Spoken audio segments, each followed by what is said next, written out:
네, 안녕하세요. 터미입니다. 오늘 들려줄 무서운 이야기는요. 저번 시간에 이어서 박보살 이야기 14화를 들려드릴 건데요. 오늘은 잉여라는 친구에 대한 이야기고요. 에피소드 형식이니까 부담 없이 들으시고 재밌으면 1화부터 다시 정주행해 주시면 감사하겠습니다. 그럼 오늘도 시청 전에 좋아요 부탁드리면서 박보살 이야기 14화 바로 시작하겠습니다. 나는 대학교 다닐 때 과 활동은 전혀 안 하는 자발적 아웃사이더였는데 그래도 끼리끼리 몰려다니는 아싸 친구들과는 재미있게 잘 어울려 다녔었어. 게다가 그때는 선배랑 달달하게 썸을 타던 시기라서 학교에 가서 수업은 안 하고 데이트만 하러 다녔거든. 그래서 선배는 항상 그런 나를 보고 졸업이나 할 수 있겠냐면서 잔소리를 했었는데 그래도 매번 자기 전공 노트를 꼼꼼하게 복사해줬어. 한마디로 친데레처럼 잔소리를 퍼붓는 다정한 잔소리꾼이었지. 그리고 학교에 가면 강의실보다는 카페에 가만히 앉아서 조조 영화표를 예매하거나 소설책을 읽으면서 혼자만의 시간을 보내는 게 내 유일한 낙이었어.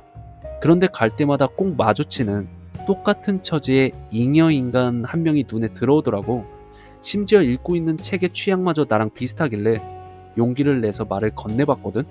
근데 알고 보니까 그 친구는 나랑 같은 학년이었고 유쾌한 성격의 식탐까지 나랑 판박이어서 우린 금세 세상에서 둘도 없는 절친이 됐지.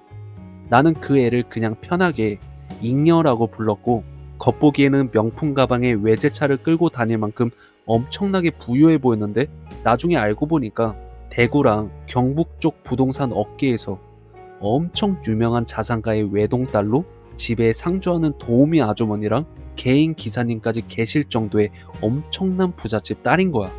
그런데 부잣집 외동딸답지 않게 성격이 워낙 털털해서 우리 집 목욕탕에 놀러와서 때도 잘 밀고 사우나도 야무지게 즐기더라고.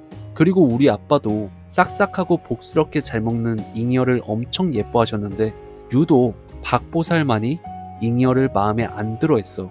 무속신앙을 극도로 혐오하던 잉여랑 신의 기운을 타고난 박보살은 만날 때마다 눈에 보이지 않는 팽팽한 기싸움을 했거든. 그러던 내 생일날 다 같이 술자리를 가졌는데 그때 나는 썸남이랑 사이가 멀어져서 술에 취해 밖에서 썸남한테 전화를 걸고 혼자 오열하는 대형 사고를 치고 말았어.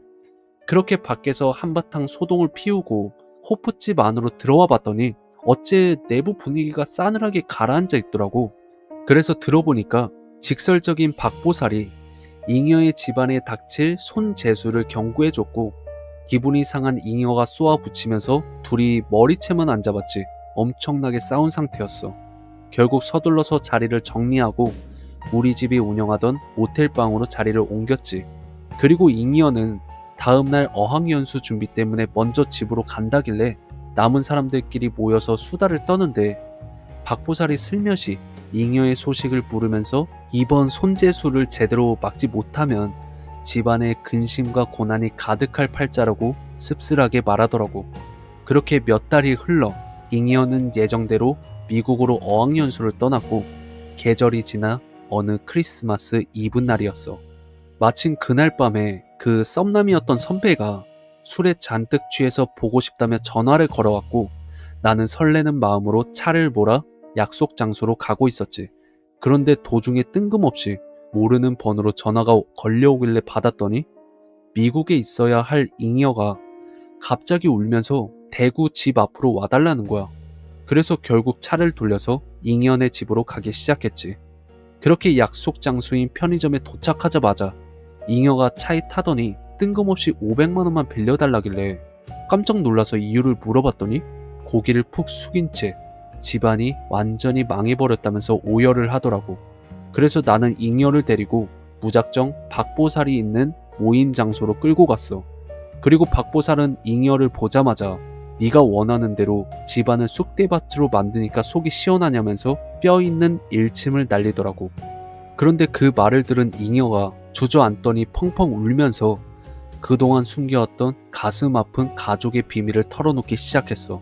사실은 잉여가 100일도 되기 전에 친어머니가 외도를 저질러서 가정을 버렸고 상처받은 아버지가 피와 땀을 흘려서 건설업과 부동산으로 자수성가를 하신 거야. 그 과정에서 아버지는 여러 번 재혼을 하셨는데 사주를 보니까 잉여는 태어날 때부터 부모를 여럿 섬겨야 하는 강한 고독과 이별의 살을 타고났다고 하더라고. 그러다가 고등학생이 됐을 무렵에 마지막으로 들어오신 새어머니는 정말 좋은 분이셨는데 당시 사춘기였던 잉여가 새어머니를 지독하게 미워하면서 몰래 친어머니를 만났던 거였어. 그리고 그때 다시 합치고 싶어 했던 친어머니랑 잉여는 철업간을 하던 사촌 이모의 사주를 받아서 끔찍한 비방을 저지르고 만 거지. 그건 바로 살고 있는 집의 밥솥을 아무도 모르게 밖에 내다버리는 주술적인 행동이었어. 예로부터 밥솥은 그 집안의 복과 먹거리를 관장하는 터주의 상징이라 함부로 내다버리면 집안이 풍비박살나는 손재수를 불러오게 되거든. 그렇게 사촌 이모의 말대로 3번이나 밥솥을 몰래 버린 뒤에 잉여는 미국으로 떠났고 신기하게도 얼마 안 가서 아버지가 사기 소송에 휘말려 재산이 통째로 압류당한 거였어. 그런데 더 소름 끼치는 건 집안이 망하자마자 친어머니는 곧바로 연락이 끊겼고 오직 새어머니만이 눈물을 흘리면서 끝까지 아버지 곁을 지키신 거야. 잉여는 그 따뜻한 진심을 보면서 뼈저리게 후회했고 압류 딱지가 붙으니까 새 식구가 살 단칸방이라도 구하기 위해서 나한테 급하게 돈을 빌리려고 했던 거지. 그리고 사정을 들은 박보살은 츤데레처럼 자기가 모은 돈까지 선뜻 내놓았고 다른 친구들의 정성까지 더해서 겨우 보증금 2,500만 원짜리 작은 반전세 아파트를 구해줬어. 이때도 박보살은 기운을 일으키려면 반드시 동쪽 방향의 집을 구해야 한다고 강조해서 집을 구하느라 꽤 고생을 했지.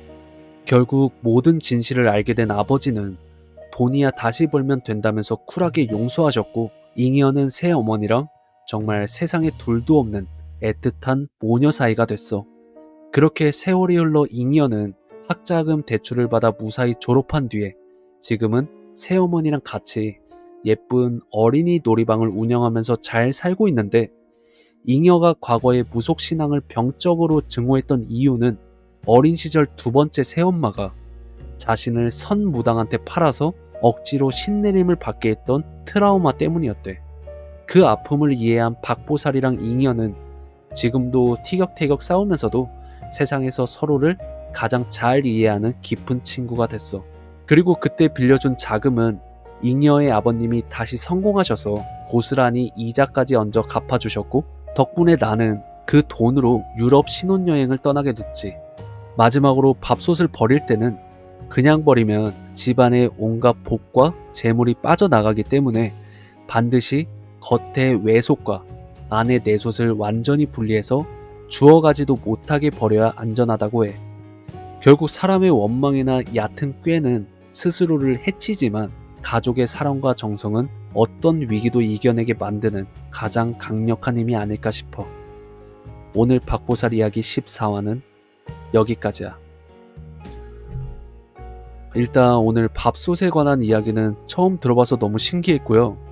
저주나 주술 같은 행위는 본인에게 고스란히 돌아오니까요. 절대 무슨 일이 있어도 하지 않으셨으면 좋겠습니다. 오늘도 교훈과 인생이 담겨있는 괴담이었네요. 그럼 오늘도 재밌게 들으셨으면 좋아요 부탁드리고요. 다음 시간에는 박보살 이야기 15화로 오후 6시에 다시 찾아오겠습니다.